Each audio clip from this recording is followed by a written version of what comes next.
Hello and welcome to the House of Wellness for season 2023. Couldn't be more excited for another big year of health and well-being.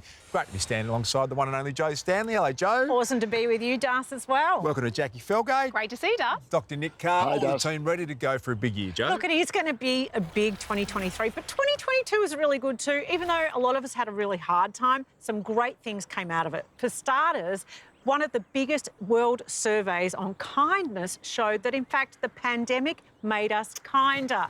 I love that. At least there was one positive out of Yeah, there. there's more. Indeed. Yeah. I've got one for you too. The Great Barrier Reef has its highest concentration of coral in 35 years. And when you think about it, 10 years ago, we were in danger of losing this natural wonder. That's fantastic news, Jack. And my fave for this year is we now have a world-changing malaria vaccine that might not just reduce it, but potentially eradicate malaria by 2040. That is amazing. How many people will that save? So it's the biggest killer in the world through human history. So if we can prevent that, and it's over 500,000 kids in Africa die from malaria every year. Oh. And on that note, I met an Australian scientist, Professor Scott O'Neill, the CEO of the World Malaria Group, who's doing some incredible work on that front. So imagine that, Nick, no malaria for mankind going forward. Amazing. And of course, February, which is what we're now, for me, it's about heart, so Heart Health Month, but it's also the month of love. Well, I love to love, and it's also associated, of course, with Valentine's Day and the colour red. Well, and the colour red, love, makes me think of heart emojis. And I have to share something that I've only just learned, and I'm horrified because I'm such a daggy old lady not knowing this. Did you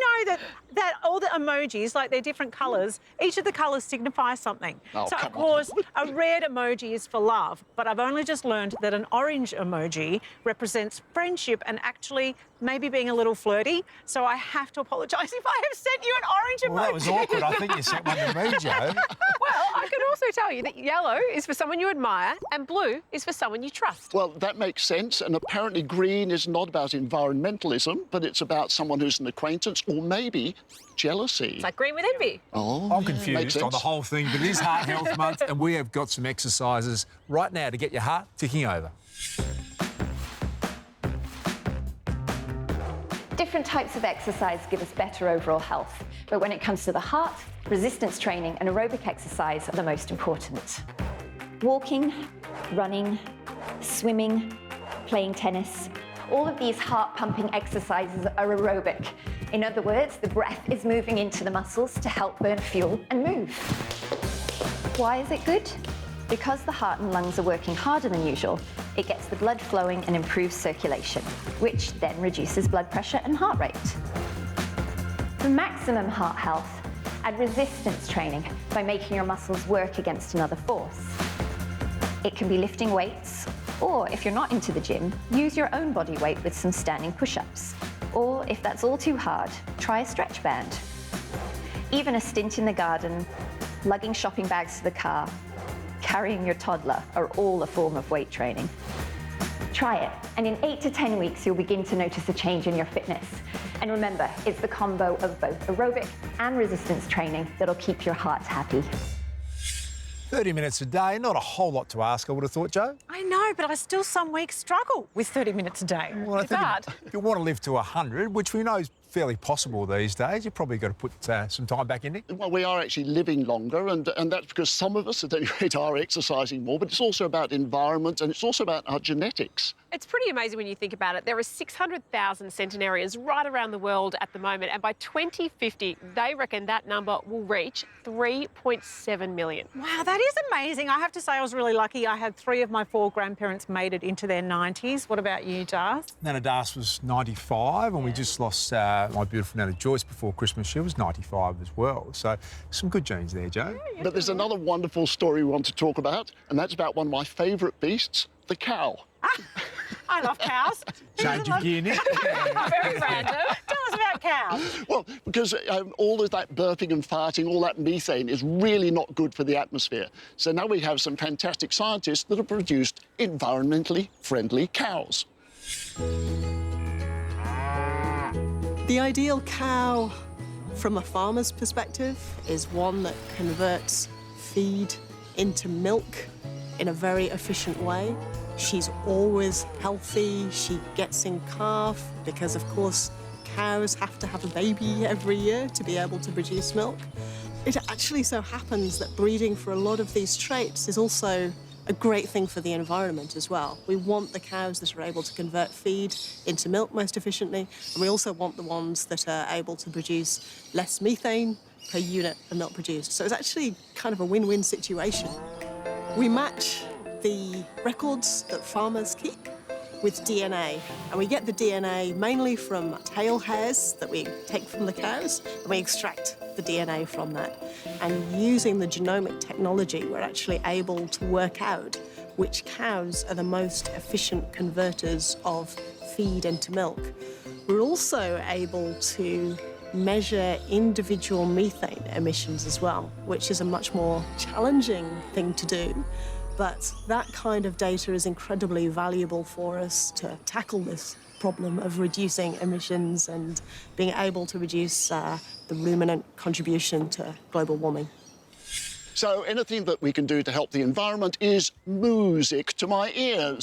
You always do the dad jokes, So don't you? moving along. Oh, my God, that is so bad. Comedy hour here. Now, next up, actually, we're going to be talking about one of my great loves, tattoos, right after this.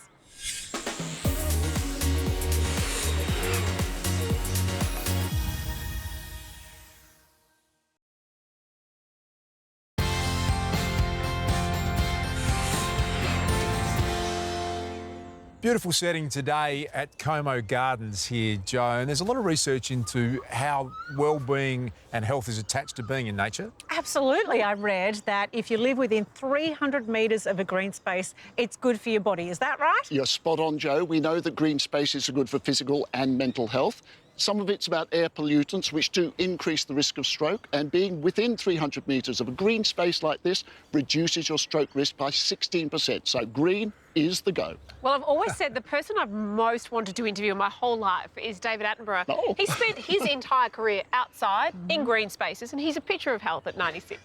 Hey, I love David Attenborough, by the way. This is going to sound like a big jump, Joe, because I know you're passionate about your tattoos.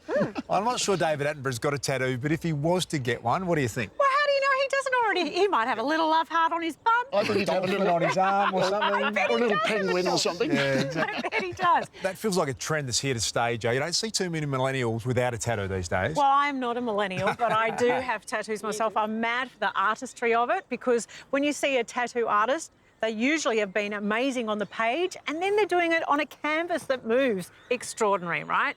But for the 1 in 4 Australians that have at least one tattoo, it's about so much more than colourful ink. It's a practice that's been around for thousands of years, but until recently, getting inked was still a major cultural taboo. I mean, back in probably the 70s and things like that, they were more associated with criminals and sailors and whatnot. Well, that's what Mum says. But as the massive crowds at the annual Australian Tattoo Expo reveal, that stigma is fading away. Today, 1 in 4 of us has at least one tat. And once you've taken the plunge, it's hard to resist getting more. The moment that you get one, you've got to fill up the rest of the real estate. One of my favourite bands, Motorhead, that's their logo. Ace of Spades is one of their songs. Bass Boss on the Knuckles, because I'm a bass player in a band. This is all Japanese inspired, because I did martial arts for 12 years. My wife's name snuck in there. With modern tattoos often holding deep personal meanings, the pressure on artists like Brisbane's Cherie Buttons to meet clients' expectations can be intense. You're kind of changing someone for the rest of their life, and you've got to really be dedicated to learning how to do everything in the right way. Everyone's skin's different, and you usually don't really know till you start tattooing. So tradies have very tough skin. They're in the sun all the time, or concreters, especially if you're doing like a guy's hand. Some people have really easy skin to tattoo where it's like you're almost not even trying to kind of like get the ink in. Everyone's very different, and it just comes with experience. I'm certain when you are tattooing something that's really meaningful to someone, they share. What sorts of stories have you heard? They might be getting a dedication piece for like their mum or their dad or something. Pets is a really big one. Sometimes there's people that have like escaped really bad situations at home and are maybe wanting to get a piece to like, I don't know, like a strength thing, or just to make them feel good again. And yeah, it's really nice to be able to do like such vulnerable pieces for people. My main thing is making people feel comfortable and safe with me, and I just love that people can even trust me to mark their body forever. I think having a tattoo makes you who you are from the experience that you've had in your past life or what you want your future to be. And what's your favourite tattoo? Probably my bird on my back. And tell us about that piece. My dad passed away, maybe it was 3 years ago now, so I saw a bird not long after the Christmas we didn't have him, and yeah, it's just kind of meaningful. Studies show that getting a meaningful tattoo can have a significant positive impact on our mental health and self-esteem. But as more and more of us use ink to process challenging life experiences, Darwin artist Crooked Mike says tattooists have had to develop stronger support networks. Having people break down while they're getting tattooed, like trying to explain what they want and what this means and that kind of thing, you're in such an intimate environment and like in someone's personal space, and it's got really hard to take that home with me. It's something that is spoken about between tattooers, like how overwhelming and not burdensome but heavy it can be as a client comes in and sort of puts their story on you and explaining what they want. You sort of take it to someone else to decompress, and like you sort of share the load a little bit just to make your days go easier and not have it twist you up inside as it twists up the client in coming for that little piece of healing. What about love stories? Do you have any sort of couples coming in on their wedding day or something like that? Not so much. Okay. Yeah, not so much. It's more heartbreak and yeah, healing and that kind of thing I've found. So does that perhaps relate to the fact that tattoos are painful and the process of it physically? Yeah, I definitely think so. It's, yeah, like my DMs from clients. Right, I'm due for another therapy session. Constantly. It's therapy. Yeah. Okay. Have you ever found anyone responds negatively to your tattoos? My mother. No, not really though. Like, obviously, yeah, Mum's like, it's your body, you gotta ruin it for life. And I'm like, yeah, but it's my body. So I guess that comes to this day and age where you're accepted for who you are. 15 years back, you kind of weren't. And I guess now that doesn't really matter what you do to yourself. If you're happy, then that's all that matters at the end of the day.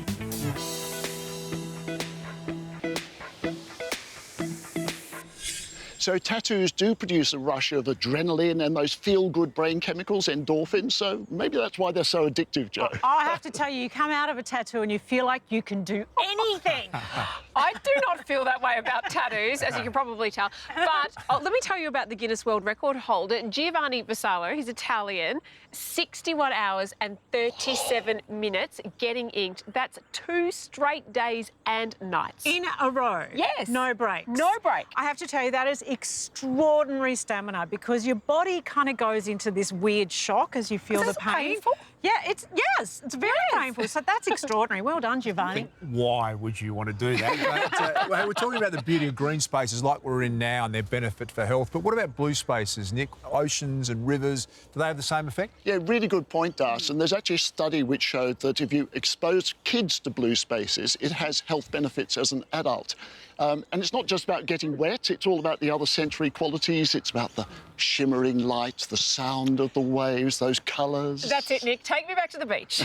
Well, that sounds great, Jack. But as always, our mate Luke Hines is one step ahead of us. Oh, well, he's very good at turning relaxation into work, and he's taking us through lots of different ways to declutter the mind and the body. And in this instance, he's going through the wonderful world of sensory deprivation. The idea of floating and being cut off from all outside stimulation, including sight, sound and gravity, is at the core of float therapy. Floating weightless in the darkness is supposed to help our brain enter a deeply relaxed state. This form of relaxation is often referred to as restricted environmental stimulation therapy, or REST. And for anyone with a busy schedule, a little rest goes a long way. Norella, how best would you sum up float therapy?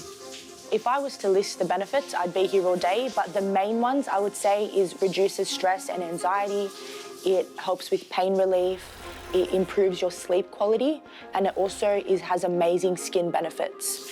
So the pool is full of salt, It is. meaning that we feel weightless. It definitely feels like a zero gravity experience. The buoyancy of the water pushes you up, so it's effortless floating. The water is set to 34.5 degrees Celsius, and that's the average human skin's temperature. And that uses a technique that you aim to achieve sensory receptor neutral, which means that you don't feel the air or the water, you just become one with it. Am I likely to fall asleep? There is a good chance you might if you really let yourself switch off and immerse the whole experience. I fell asleep on my first time and it was amazing. Should I have any particular thoughts in my head? Should I try to meditate? Do I listen to music? It's different for everyone. We can play some music for you, just some relaxing sounds, but I think some breathing techniques might be really good just to help really calm you down and help you switch off and get into that deep state of relaxation. Do you turn the light out or do I? When I put you into your room, the light will be on, just a really soft light. And then once you've had your shower, you're in the pool and you're in that comfy position, you can switch off the light and then you can switch it back on whenever you feel like. If someone's nervous about swimming or they can't swim, is float therapy safe for them? It's honestly safe for everyone. The buoyancy of the water pushes you up, making it practically impossible to drown or go under the water. And the water is super shallow. It's just under your knee. How often would someone benefit from coming? Is it something that I do weekly, monthly? When you first start floating, it is recommended that you do it around 3 times within the first 4 to 6 weeks, just to really get your body into it. And then after that, once every month or every 3 weeks, or as many times as you want if you really love it.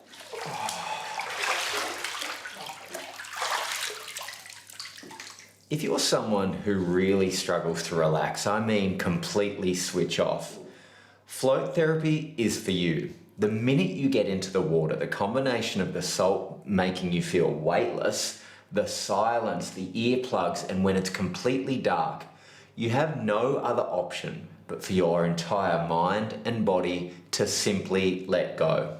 I didn't quite fall asleep, but I reckon with a few more sessions I definitely would. And at first it does take a little bit of getting used to because you kind of float around and you tap into the edges. But like anything in life, when you let go and you surrender, you can truly experience the benefits. And yeah, I'm gonna come back and float again, that's for sure.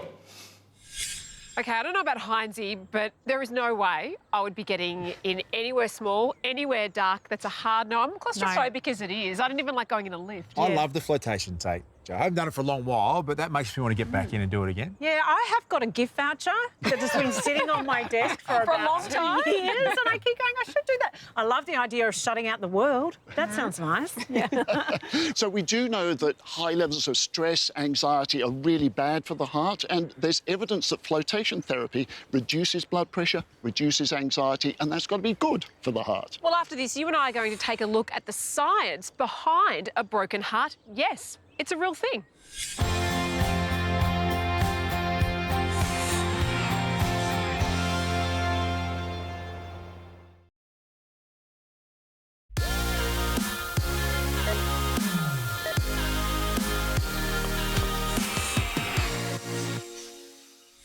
There's about 5 litres of blood in the adult body, which is a lot of liquid pumping around the arteries. That's where blood pressure comes in, and the inflatable sleeve. So how does that work? The sound the doctor is listening for as the sleeve deflates is your systolic blood pressure. That's the force on the blood vessels when your heart pushes blood out. The point where the noise stops is the diastolic pressure, the pressure on the arteries between heartbeats. These two magic numbers give your overall blood pressure. And if you're pretty healthy, that should be below 120 and below 80. If either of those numbers are up, you could have high blood pressure. More than 1/3 of Aussies over the age of 18 have high blood pressure and don't know it. That's because there's often no symptoms. Left unchecked, it can lead to serious health problems, which is a very good reason to get your blood pressure checked regularly. It's painless, quick, and might save your life. Dr. Nick, February is Heart Health Month, and it turns out that the heart's emotional and physical sides are linked. Well, you're absolutely right, Jack. And we know that, for instance, severe depression is as big a risk for heart disease as things like cholesterol and blood pressure. So it kind of makes sense that a relationship breakup or something like a loss of a loved one can have a real impact. So speaking of that, they say that you fall in love 3 times in your life. The first is idealistic, the second is devastating, and the third time lasts. Well, I suppose it kind of makes sense because there's nothing else that we get right first time, so maybe it takes 3 goes. So when we're talking about heartbreak then, what is the effect that it actually has on our hearts? Once upon a time, a girl met a boy and fell in love. Life was wonderful. They were so happy together. Then one day, the boy became sick. The illness consumed him, and he passed away.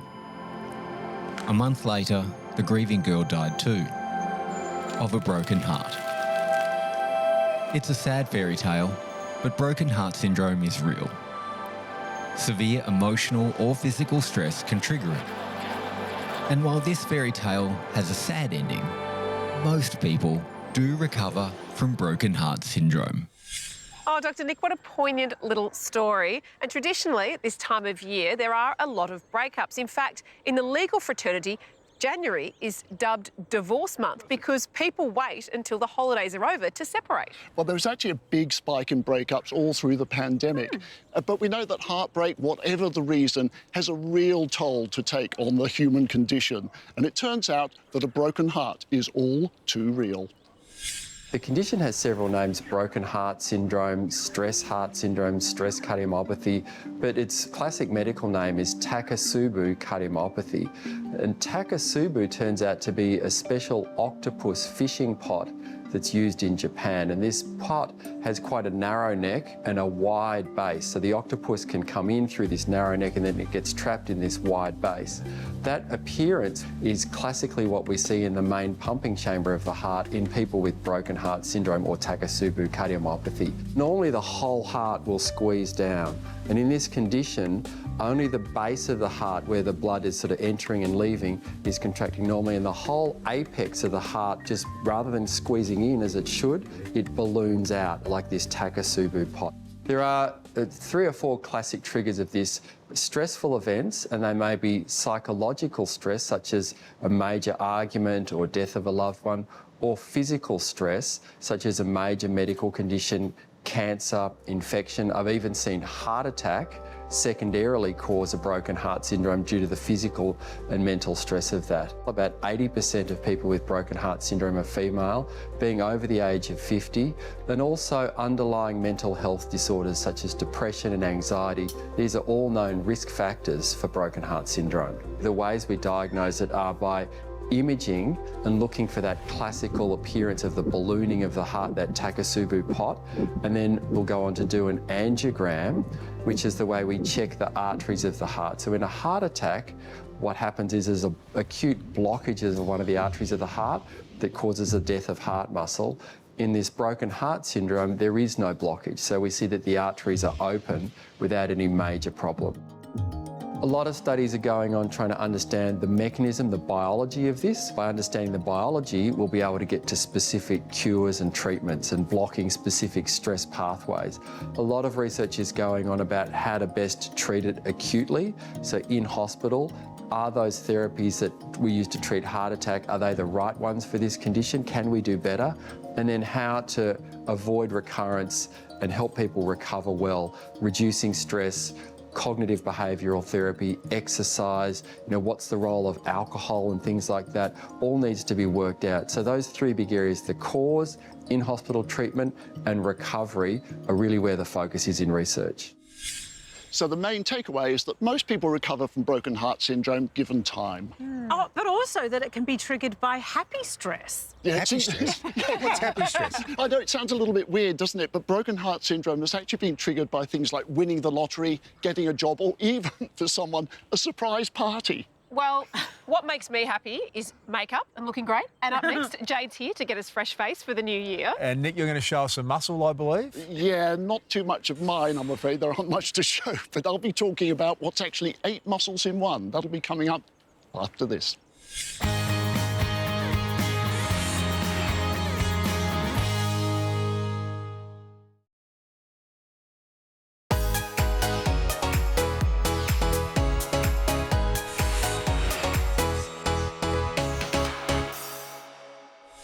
Skincare is important to me because everything leads back to makeup in my life, basically. And skin is that first layer that comes before makeup. And with skincare comes ingredients, which leads me to that fancy word we all hear, ceramides. So they sound sciencey, but their role couldn't be more simple: to help provide skin barrier support and moisture retention for sensitive skin. They are also the hero of QV's brand new skincare. The new QV Ceramides skincare range has a mixture of 3 ceramides plus niacinamide and glycerin to help support the skin's barrier and create that hydrated, glowing skin that we all strive for. Your morning and evening skincare routines are covered thanks to the new QV Ceramides cleanser, a pH-balanced hydrating formula that helps remove any dirt, oil without leaving your skin feeling dry or sticky.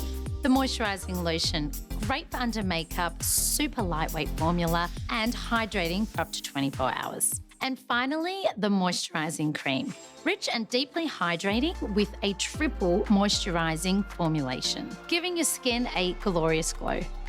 Each product helps support the skin barrier and is suitable for acne-prone, eczema-prone and overall sensitive skin. Don't forget, it's not just the skin on our face that we can use this on, we can use it on our whole body. You only get one skin to wear for the rest of your life. One. So why wouldn't you look after it? I'm waiting for an answer. I'm listening.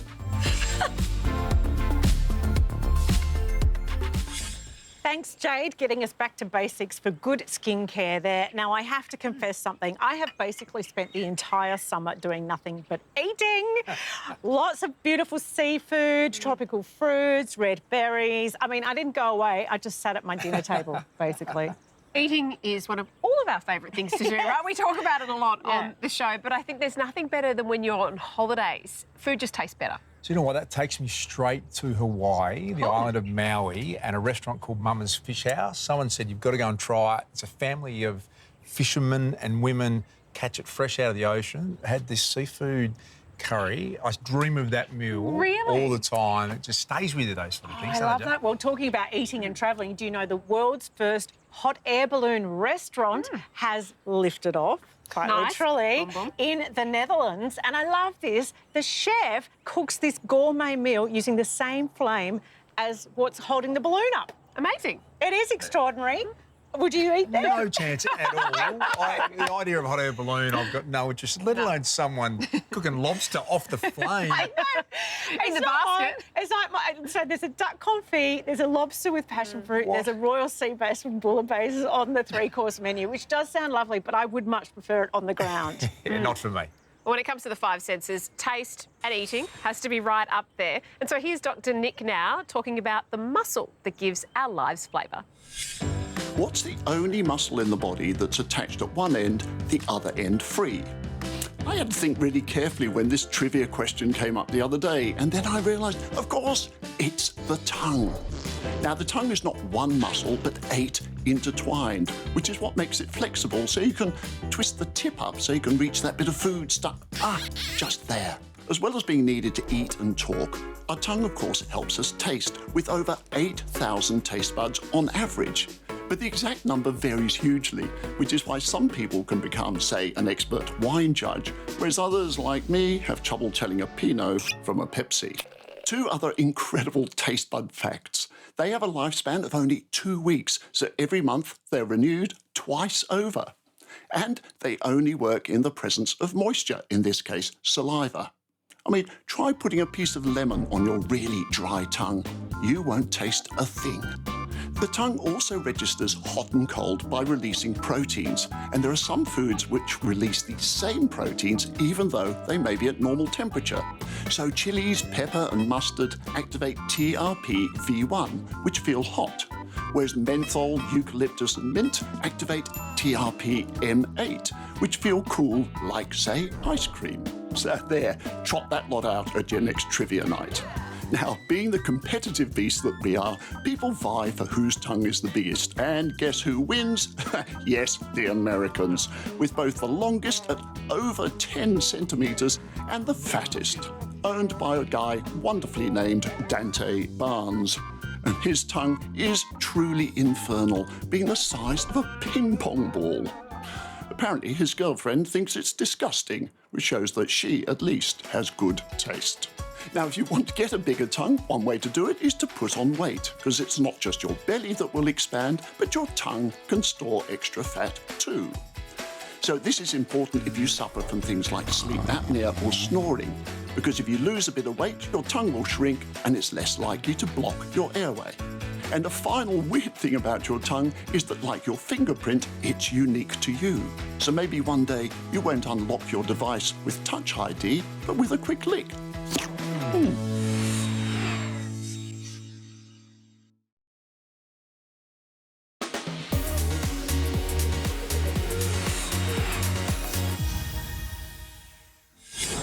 So it doesn't matter what sort of flash car you drive. If there's no energy source in the car doesn't move. So if you think about our cells, which are the units of function in the body, the mitochondria creates energy. Just like the fuel source in your car, the mitochondria is the fuel source in the body. One of the major drivers of the mitochondria is coenzyme Q10 in its active form, which is ubiquinol.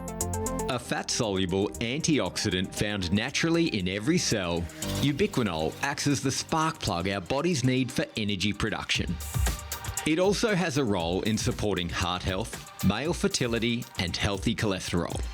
But like many processes in the body, ubiquinol isn't spared from the effects of ageing. This is the problem. Our bodies were designed, evolutionary-wise, to function well for 30, 40 years wandering around a jungle with a spear. So if you don't have good levels of ubiquinol, which drop in the body, especially as you get over 30 and precipitously when you hit 50, then you may not have enough energy. This fatigue is a sign of less energy production in the powerhouse mitochondria that's found in our cells and necessary for our organs and bodies to work well. While ubiquinol comes from a variety of foods, maintaining our energy means we can never have enough of it in our lives. To me, ubiquinol is one of the major chemicals in the body. It is in foods, but for example, you've got to have about 10 kilos a day of broccoli, a kilo and a half of sardines, or 3 kilos of steak to get 100 milligrams of ubiquinol. You know, I think it's important people speak to their health professionals about where they can best source that. Jo, you know I love my horse riding, and you recently went riding. Yes, I was thinking of you as I did it. And I must say I loved Gunnamatta horses, but I don't need to do it again. It was great for one day. Yeah, I feel like you either love it or you don't. But another thing I want to do this year is spend more time out in the world with my dogs, with my horses. But I'd also love just to get a little bit more sleep. Are you a morning person? You know, I'm not. I'm very much a night owl. Doesn't surprise me, actually. Yeah, but I have trained myself to be a morning person because you get more done in the day. And Jo, there's actually some science behind waking up with more energy. It's 3 simple steps. It's some exercise. Sure. It's going to bed early, waking up later, getting some more sleep, and eating a low-sugar, high-carb breakfast. OK, so we are talking things like oats, blueberries and yoghurt. And I love this. Apparently you can have chocolate milk in there as well. Now I'm getting up for that. I'm getting up for that. That's definitely something for the kids too. Yeah. And, you know, I love my summer berries. It's that time of year when they're so plentiful. And I love juicing them too. So we're going to check in now with Hines and Zoe, who are going to take part in a juice-off. It's been a while between smoothie battles, Zoe, but today I'm going to up the stakes. Forget about flavour. Don't even worry about presentation. It's all about our ticker. I want to see your very best hearty smoothie for heart health. Bring on the challenge, Luke. But I see absolutely no reason why it can't be delicious and Instagram worthy, and that's why we've chosen berries. What I love about berries is that they're versatile, they taste great, but they also help us to eat the rainbow, which is a key factor when it comes to looking after our heart health. Plus, they're jam-packed. You See what I did Corny. there? With important nutrients and antioxidants to help protect us against oxidative damage and inflammation. I've chosen blueberries. This superfood not only helps to lower blood pressure, but it helps to manage cholesterol. And these are both so important when it comes to heart health. Yeah, but Zoe, don't forget that blueberries are actually a little bit higher in sugar than other berries. I see what you're doing here, but they're completely natural. They don't have any adverse effect on blood sugar levels because of all the plant compounds. Truth be told, you can't go wrong with having blueberries every single day, which same could be said with your hero dish, the strawberry. I've even dressed for the part. This potent package is also loaded with potassium, which supports heart health as well. And the best thing is, whether they're fresh or frozen, they're equally as good for you. Enjoying smoothies like these and generally just eating well is one component to looking after our heart health. But cardiologists recommend regular exercise, good quality sleep, avoiding addiction and giving and receiving love. You know what, Hines, I am ready to show the love to your smoothie. Well, it is a very pretty smoothie and I only make them the same colour as my T-shirt of the day. Hey, it's not the colour that's going to win that smoothie, it's the chocolate. Well, I'm certainly not green with envy looking at yours.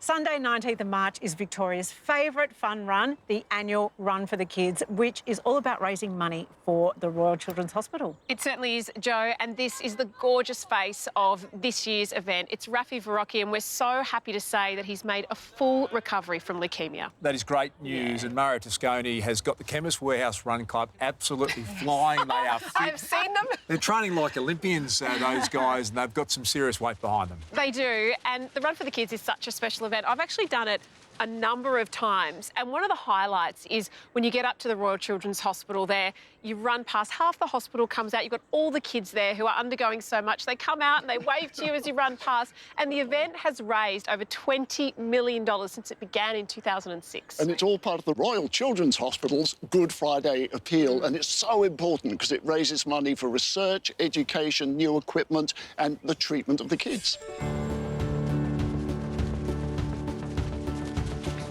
Run for the Kids is really important for Chemist Warehouse, not only just for the physical fitness component, but more importantly, it gives us an opportunity to raise valuable funds for the Royal Children's Hospital appeal, which is called Run with Rafi, and Rafi will be running or walking with us on the day, and there's a whole crew. I hope to raise thousands of dollars for the Royal Children's Hospital in the process. Just head to the Run for Kids website and get involved. It's a fantastic event. As Jack said, if you haven't done it before, it'll be a great experience. OK, I'm going to jump to something completely different now. And Dr Nick, we were talking about one of our hardest working muscles earlier, the tongue. Why is it that doctors get us to open up our mouths and say, ah? Well, mostly just to get the patient to stop talking. What a good trick. No, it's not true. That's not true. No, it's actually because when you say ah, it lifts the soft palate and then I can see the back of the throat and the tonsils more clearly. Nick, I scrape my tongue every day. Sorry to interrupt you. You're right. Are you a fan of the tongue scraper? Is that... I feel that's very personal. Once you start, you can't stop. Well, what you're talking about, Darcy, is furry tongue syndrome, which is actually a completely benign condition. It's more common if you're a smoker, you don't eat well, or you're dehydrated. But you know that stuff you got on your tongue in the morning? Get that out before you start brushing your teeth, Yep, James? so it's perfectly OK just to give that a soft brush. It helps. OK. It's really good to know about you, Dust. We're getting to know each other still after so many years. Well, that is all we've got time for today. Thanks to Dr Nick Carr, to Jacqui Felgate, to Joe Stanley. Make sure you check out House of Honest Radio this Sunday with myself and Gerald Quickly. Thanks as always to our great friends at Chemist Warehouse. We'll see you next time.